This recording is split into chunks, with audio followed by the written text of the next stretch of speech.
Hey guys, what is going on? Nucleus of Gaming or Jordan here, bringing you the Mob of the Dead Zombies trailer video. So if you enjoyed and you want me to do a breakdown, hit that like button and I'll get that video out as soon as possible. But for now, just enjoy.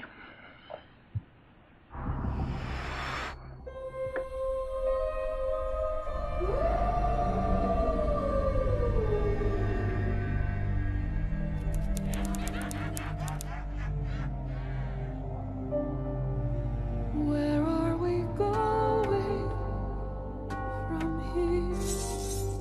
Where do we go? Where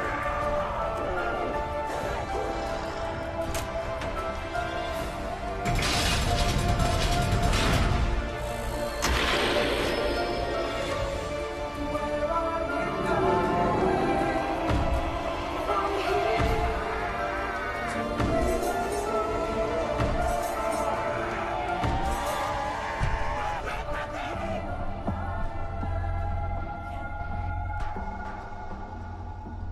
It was a challenge to try and capture something as iconic as Alcatraz. You know about this. This is arguably the most famous prison in the world, and now you're in it. Just the space, the physicality of it, because it's quite claustrophobic. When modern day prisons are designed, they really consider not intimidating people or making the spaces, as least stressful as possible. Well, Alcatraz didn't suffer from those restrictions. They did the research, they went out, studied Alcatraz, not just from books or internet. They were actually there to feel the environment, so it really sets a mood that gets you a little spooked.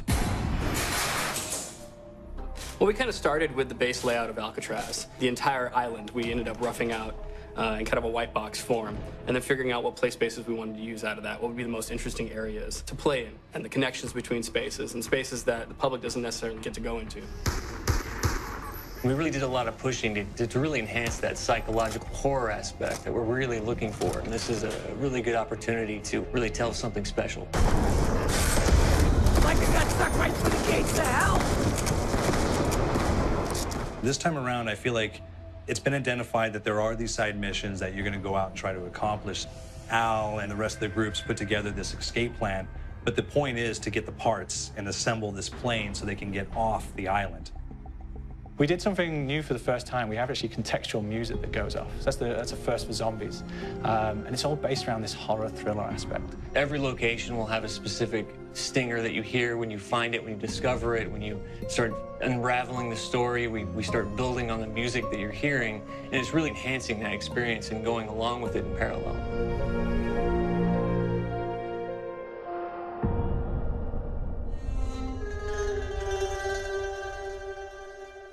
Because we wanted to embrace this kind of horror thriller element, we wanted character actors, guys who could really embody someone and then convey emotion. So that's why we went for guys like Ray Liotta, getting in that kind of guy, we wanted a frantic nature. So he plays a character called Billy Handsome, who's this kind of psychopath who would be employed by the mob to kill people in interesting ways. Chaz Palminteri, he plays a guy called Sal DeLuca, an old mob boss. Michael Madsen playing Finn O'Leary. He's kind of worked himself from the floor, from the streets. He's got his hands dirty in the blood and the guts a couple of times. And then we had Joe Pantoliano, and he plays Arthur Arlington, who's nicknamed the Weasel. Those guys, they bring a quality and a subtlety and timing that you can't really identify or try to recreate. Bring it on, dirtbags! You start off in the afterlife mode, and that's just going to be what's going on. You're going to try to solve the mystery from the second you start. Afterlife, to me, brings a new element, like a new puzzle element. It forces me to think a little bit more or look for the clues or kind of think of zombies on a slightly deeper level. You see clues throughout the map that tell you, ooh, perhaps if I'm in the afterlife, I can interact with this object, or there's some puzzle going on here that I need to be in the afterlife. Back east, I whacked a dirty dentist with one of these. Took forever, too. Alcatraz has a Civil War kind of fort background before it turned into a penitentiary. And so we had this kind of backstory, the idea that the warden would have collected Civil War weaponry. One of them is a blundergat. It's a fictional weapon, but the idea of the combination between a blunderbuss and a Gatling gun And possibly, there might be a way of upgrading it to a more fantastical weapon that the players may find. You all gotta go sometime? You just went now. There's one main zombie, one big zombie that's going to come through and wreak havoc on your life. He'll lock down the perk machine, he'll close down the box, so you have to pay to get that open again. So you don't want him to interfere with your process. Now's a good time to pick a fight. It's a fun challenge. It keeps things moving forward. In terms of perks, we have a new perk called Electric Cherry. When you reload, it gives a shock around, which scales over time. I was asking for it, Fishball. There's so much to experience in this map. Every time I play it, there's a new tactic to take, a new experience, a new objective to go for. But there's also this layer of things that we aren't exactly exposing to the players right off the bat and will need to be discovered. Don't let me go.